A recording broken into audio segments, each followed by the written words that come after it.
Before police dramas became gritty and raw, Hill Street Blues changed television with one chaotic precinct, broken heroes, and stories that felt painfully real.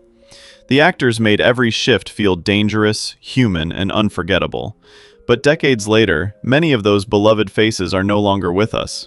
Some battled illness, some faced heartbreaking final years, and others left fans far too soon. Today, we remember 15 Hill Street Blues actors who have sadly passed away and honor the legacy they left behind. Andy Romano, born on April 16, 1936, entered the gritty world of Hill Street Blues at 44 years old as Deputy Chief Warren Briscoe, one of the higher-ranking figures pressing down on the precinct. Sharp, political, and carrying the weight of command, Briscoe represented the pressure above the street cops. He was not chasing suspects in alleys, but his decisions could still shape the lives of everyone working inside the station. Andy Romano built a long career as a dependable character actor in film and television. Viewers saw him in crime dramas, action films, comedies, and political roles, including work in Under Siege, Eraser, Pump Up the Volume, and many classic TV appearances. Andy Romano passed away on September 14, 2022, at the age of 86. His death closed the life of a working actor whose face could bring instant authority, tension, or realism to a scene. Deputy Chief Briscoe remains a small but useful piece of the show's layered police world. Romano helped make the department feel bigger than one squad room, with politics, hierarchy, and pressure always waiting upstairs. Joe Santos, born on June 9, 1931, appeared in Hill Street Blues at 49 years old as a sergeant, bringing the kind of grounded police presence he had already made familiar on American television. Natural, weary, and believable in uniform, Santos had a face that fit the world of street-level crime drama. He could make a small police role feel lived in, as if the character had already seen years of bad nights before the scene began. Beyond this appearance, Joe Santos became best known as Dennis Becker on The Rockford Files, a role that earned him an Emmy nomination. His wider career included many police and crime dramas, where his working-class realism made him especially convincing. Joe Santos passed away on March 18, 2016, at the age of 84, 2 days after suffering a heart attack. His death marked the loss of one of television's most reliable faces in cop and detective stories. His sergeant role may be brief, but Santos brought the right texture to the Hill Street universe. He represented the kind of actor who could step into a precinct and immediately make it feel real. Kiel Martin, born on July 26, 1944, joined Hill Street Blues at 36 years old as Detective J.D. LaRue, one of the most restless and unpredictable men inside the Hill Street precinct. Cocky, charming, and often too reckless for his own good, LaRue brought a dangerous kind of energy to the squad. He could be funny one moment and self-destructive the next, making him feel painfully human. Outside the precinct, Kiel Martin worked in film and television, but LaRue became the role that defined him. His performance helped the show move police drama away from clean-cut heroes and toward flawed people under pressure. Kiel Martin passed away on December 28, 1990, at the age of 46 after battling lung cancer. His death came far too early, only a few years after he had made LaRue one of the show's most complicated faces. J.D. LaRue remains memorable because Kiel gave him both swagger and weakness. He showed a detective who could solve cases, break rules, hurt himself, and still keep viewers emotionally invested. Charles Levin, born on March 12, 1949, appeared in Hill Street Blues at 31 years old as Eddie Gregg, one of the offbeat characters moving through the show's rough city world. Nervous, strange, and unpredictable in a way that felt believable, Eddie fit perfectly into Hill Street's crowded streets. He was not polished or heroic, but he helped make the city feel messy, tense, and alive. Beyond this role, Charles Levin built a strong career as a character actor in comedy and drama. Viewers later recognized him from Alice, Seinfeld, Night Court, and many guest parts where his unusual timing stood out. Charles Levin passed away in 2019 at the age of 70 after a tragic accident in Oregon.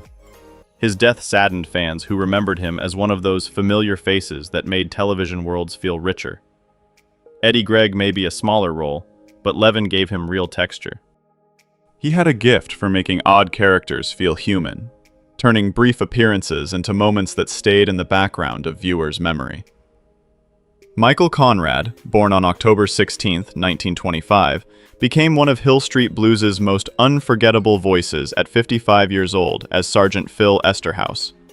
Calm, firm, and deeply fatherly, Esterhaus gave the morning roll call its soul. His famous line, "Let's be careful out there," became more than a warning. It became the emotional rhythm of the series. Before Hill Street, Michael Conrad had spent decades in film and television, often playing officers, tough men, and authority figures. His work as Esterhaus earned him 2 Emmy Awards and turned a supporting role into a television landmark. Michael Conrad passed away on November 22, 1983, at the age of 58 after battling urethral cancer. The show later honored the loss on screen, making his absence feel real to both the precinct and the audience. Sergeant Esterhaus remains beloved because Conrad gave him warmth without softness. In a series full of noise, danger, and pressure, he was the steady voice reminding every cop and every viewer to stay careful. Larry D. Mann, born on December 18, 1922, appeared in Hill Street Blues at 58 years old as Judge Lee Oberman, one of the older authority figures moving through the legal side of the Hill Street world. Dry, firm, and shaped by years inside the system, Judge Oberman added courtroom weight to the series. He was not part of the street patrol, but his decisions reminded viewers that every arrest eventually met bureaucracy, law, and human judgment. Larry D. Mann had a long career across radio, television, film, and voice acting. He appeared in dramas and comedies, voiced Yukon Cornelius in Rudolph the Red-Nosed Reindeer, and became one of those familiar performers whose voice stayed with generations. Larry D. Mann passed away on January 6, 2014, at the age of 91. His long life carried him through several eras of entertainment, from classic radio-style performance to modern television memories. Judge Oberman remains a small but useful part of the show's legal machinery.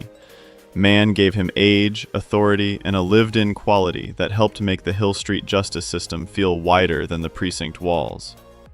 Barbara Bosson, born on November 1, 1939, became part of Hill Street Blues at 41 years old as Faye Farillo, Frank Farillo's ex-wife and one of the show's most emotionally persistent civilian voices.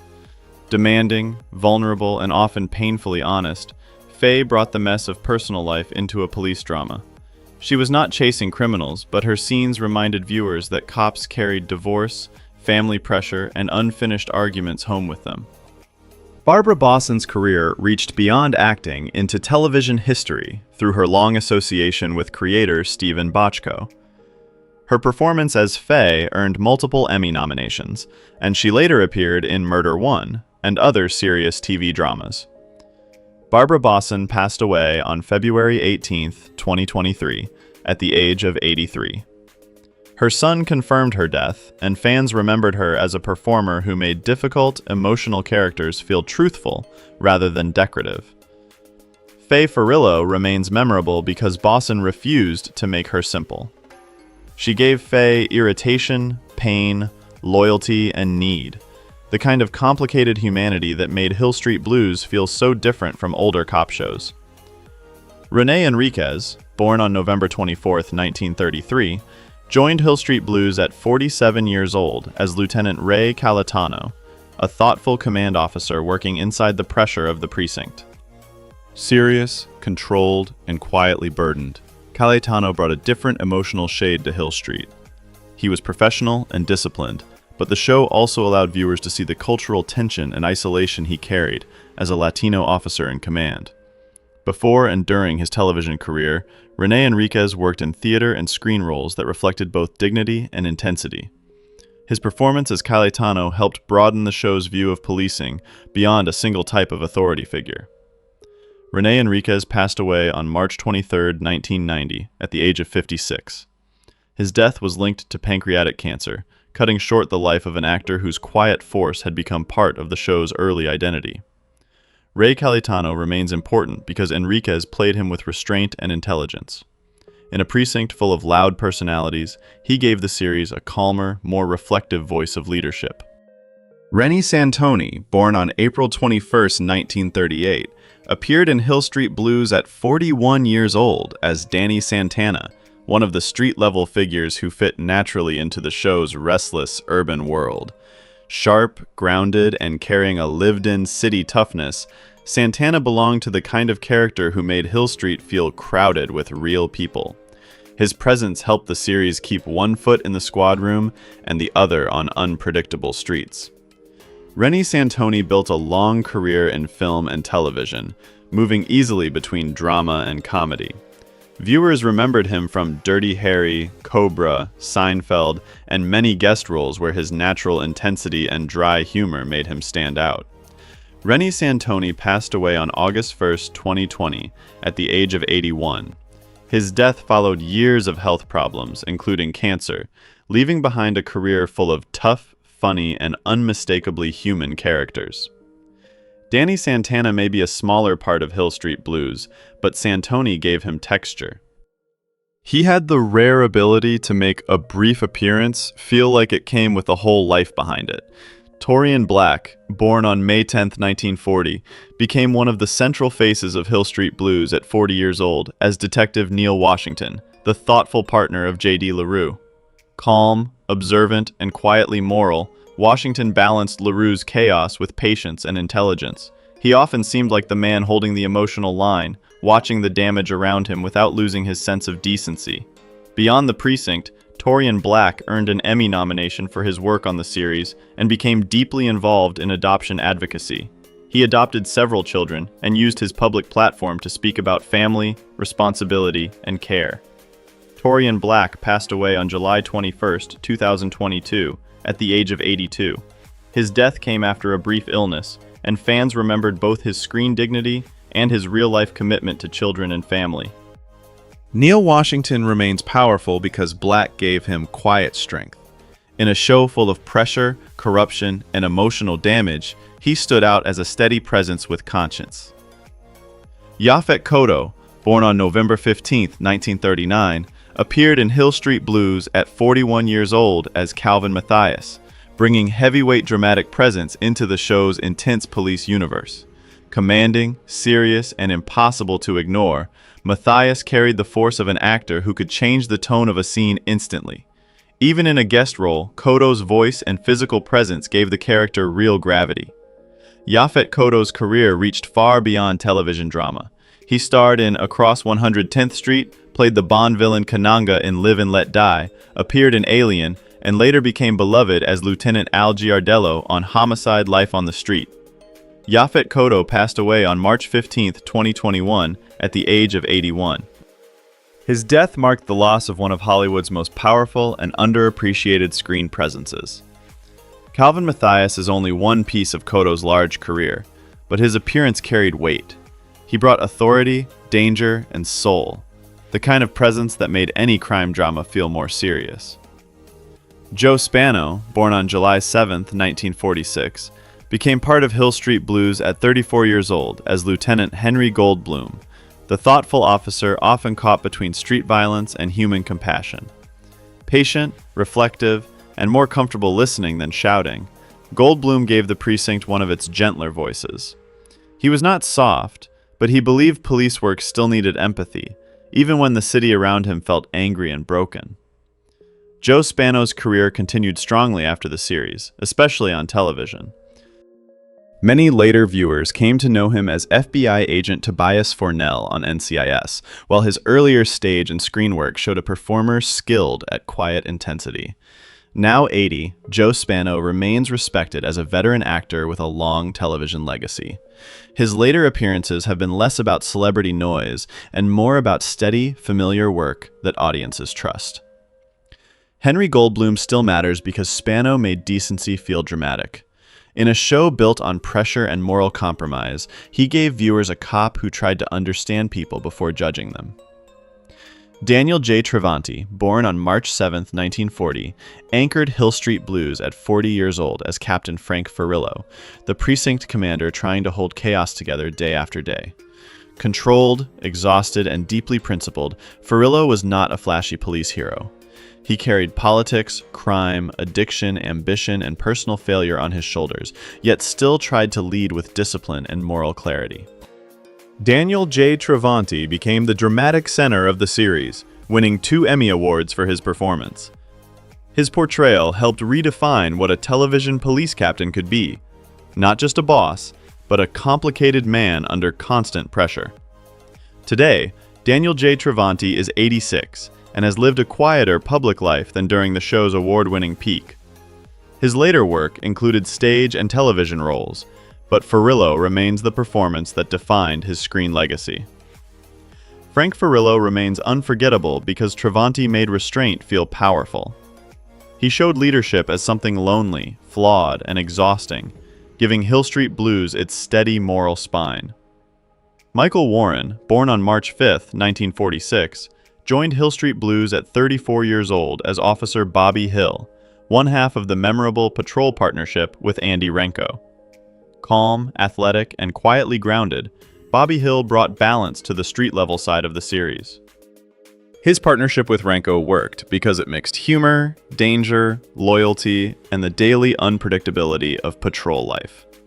Before acting, Michael Warren had already made history as a UCLA basketball star, winning national championships under coach John Wooden. His later acting career included television dramas, sitcoms, and roles that used his natural confidence and warmth. Now 80, Michael Warren lives with a legacy that stretches across both sports and television. He has remained much more private in recent years, but fans still remember the easy dignity he brought to Hill Street. Bobby Hill remains beloved because Warren played him with quiet strength. In a show full of damaged detectives and tense command rooms, he gave the streets a steady, human presence. Bruce Weitz, born on May 27, 1943, became one of Hill Street Blues' most unforgettable figures at 37 years old as Sergeant Mick Belker, the undercover cop with a feral edge.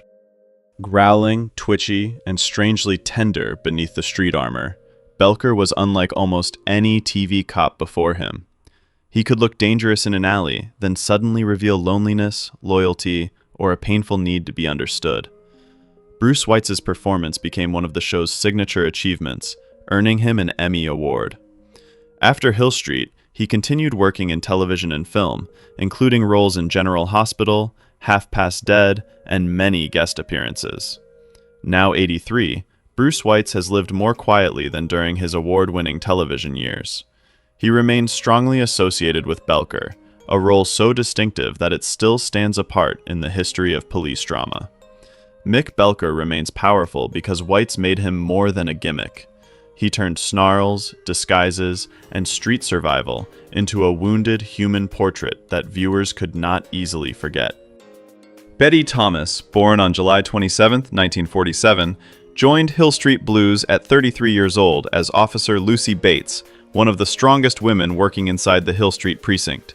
Tough, blunt, and emotionally guarded, Bates brought a different kind of authority to the squad room. She had to prove herself in a male-heavy police world, and Betty played that pressure with humor, steel, and believable frustration.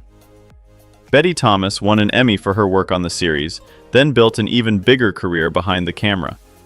She became a successful director of television and film, with projects including the Brady Bunch movie, Private Parts, and Dr. Dolittle. Today, Betty Thomas is 79 and is respected as both an actress and a major female director in Hollywood. Her later legacy is not only about playing Lucy Bates, but also about breaking through and directing at a time when few women did. Lucy Bates still matters because Betty gave her grit without losing humanity. She made the character feel like a woman fighting for space, respect, and survival in a job that rarely made room for softness. Charles Hayde, born on June 2, 1943, entered Hill Street Blues at 37 years old as Officer Andrew Renko, Bobby Hill's outspoken patrol partner on the city streets. Loud, rough-edged, and often comic in the middle of danger, Renko gave the show one of its most memorable street-level voices. He could be stubborn and flawed, but his loyalty to Bobby made the partnership feel real. Charles Hayde became widely recognized for Renko, but his career later moved strongly into directing. He directed episodes of major television dramas including NYPD Blue, ER, Criminal Minds, and many other series built around tension and character. Now 83, Charles Haid is known as both a classic TV actor and a veteran television director. His later career shows how many Hill Street performers helped shape the language of modern TV from behind the camera. Andrew Renko remains memorable because Hyde gave him noise, heart, and working cop authenticity. Beside Bobby Hill, he helped make patrol life feel unpredictable, funny, dangerous, and deeply human. Ed Marinero, born on March 31, 1950, joined Hill Street Blues at 30 years old as Officer Joe Coffey, the young cop whose charm and vulnerability made him stand out in the precinct. Confident, handsome, and still learning how heavy the job could become, Coffey brought a more youthful emotional current to the series. His relationship with Lucy Bates gave the show romance, tension, and a personal cost behind the badge. Before acting, Ed Marinero had been a major college football star at Cornell and later played in the NFL. After Hill Street, he continued acting in television, including Sisters and Blue Mountain State, building a career that crossed sports and entertainment. Now 76, Ed Marinero remains remembered by both classic TV fans and football followers. He appears publicly from time to time, with his legacy split between athletic achievement and one of the show's most emotional police roles. Joe Coffey remains memorable because Marinaro gave him warmth beneath the uniform. In a series full of hardened officers, Coffey showed how quickly youth, love, and optimism could be tested by the street. John Cypher, born on January 13, 1932, became part of Hill Street Blues at 49 years old as Chief Fletcher Daniels, the polished political force above Captain Farillo. Smooth, ambitious, and often more concerned with image than street reality, Daniels represented the pressure of police leadership from the top. He made the precinct feel trapped between real crime and public politics. John Cypher built a long career across stage, television, and film. He appeared in Major Dad, Knots Landing, Santa Barbara, and many guest roles, while his theater background gave him the authority and polish that fit Daniels perfectly. Today, John Cypher is 94 and has lived mostly away from regular screen work in recent years. His career remains tied to commanding roles, especially characters who could walk into a room and make the power structure instantly clear. Chief Daniels remains important because Cypher made him more than a simple bureaucrat. He gave the show a reminder that police work was never only about the streets. It was also about ambition, pressure, and control from above. George Weiner, born on October 20, 1945, appeared in Hill Street Blues at 35 years old as Erwin Bernstein, one of the legal and administrative figures orbiting the precinct. Dry, intelligent, and quietly comic, Bernstein brought a different rhythm to the show's heavy police world. He was not chasing suspects or standing at roll call, but his presence helped show the paperwork, law, and systems behind every case. George Weiner became one of television's most familiar character actors, with roles in Fletch, Spaceballs, The Odd Couple, ER, and countless guest appearances. His gift was making authority figures funny without turning them into cartoons. Now 81, George Weiner remains appreciated by fans of comedy and drama alike. His later career has been built on the kind of steady character work that makes audiences recognize the face before they remember the name. Erwin Bernstein may be a supporting role, but Weiner gave him personality and bite. He helped make Hill Street feel like a real institution, full of officers, lawyers, clerks, politics, and pressure. Dennis Franz, born on October 28, 1944, joined Hill Street Blues at 36 years old, first appearing as Detective Sal Benedetto, before later returning as Lieutenant Norman Bunce. Gruff, aggressive, and morally rough around the edges, Bunce brought a harder street energy into the later seasons. He was not polished or easy to like, but that made him fit the show's world of pressure, compromise, and damaged authority. After Hill Street, Dennis Franz became one of television's defining police actors as Andy Sipowicz on NYPD Blue. His performance earned major awards and helped push network police drama into even darker, more adult territory.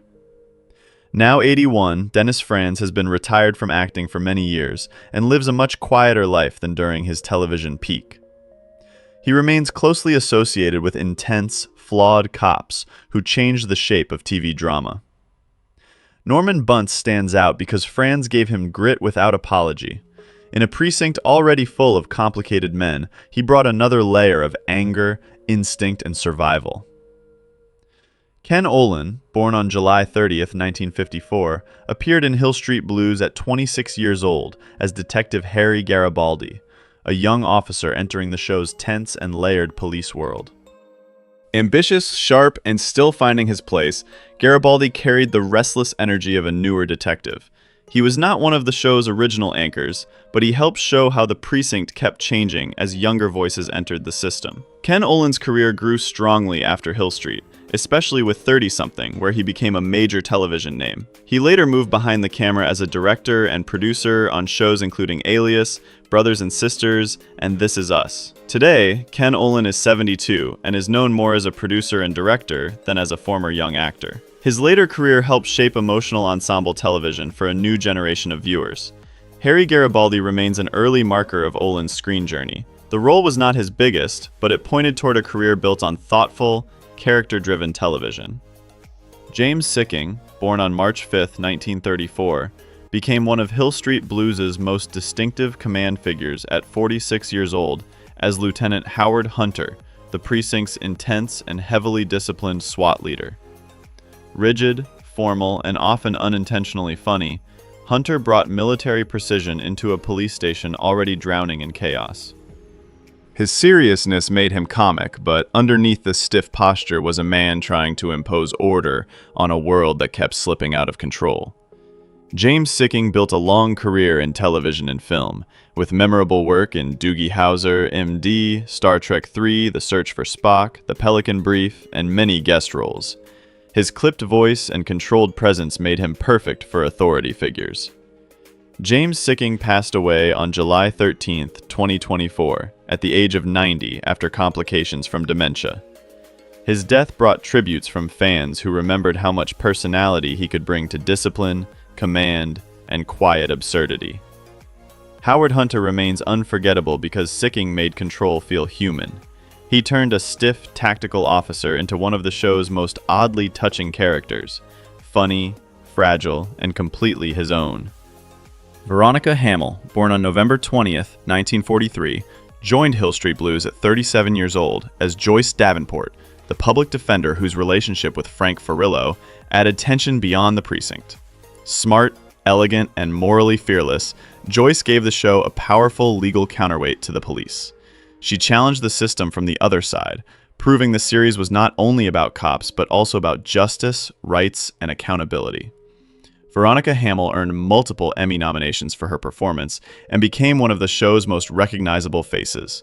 Before acting, she had worked as a model, and later appeared in projects like Lost, Philly, and several television films. Now 83, Veronica Hamel has lived mostly away from the spotlight in recent years. Her public image remains tied to Davenport, a role that gave 1980s television one of its strongest and most intelligent female characters. Joyce Davenport still matters because Hamel gave her beauty without softness and principle without coldness. She made the courtroom side of Hill Street feel sharp, human, and just as dramatic as the streets. So, our action ends here. Which actor's story touched you the most? Share your thoughts in the comments, and don't forget to like, subscribe, and watch the next video.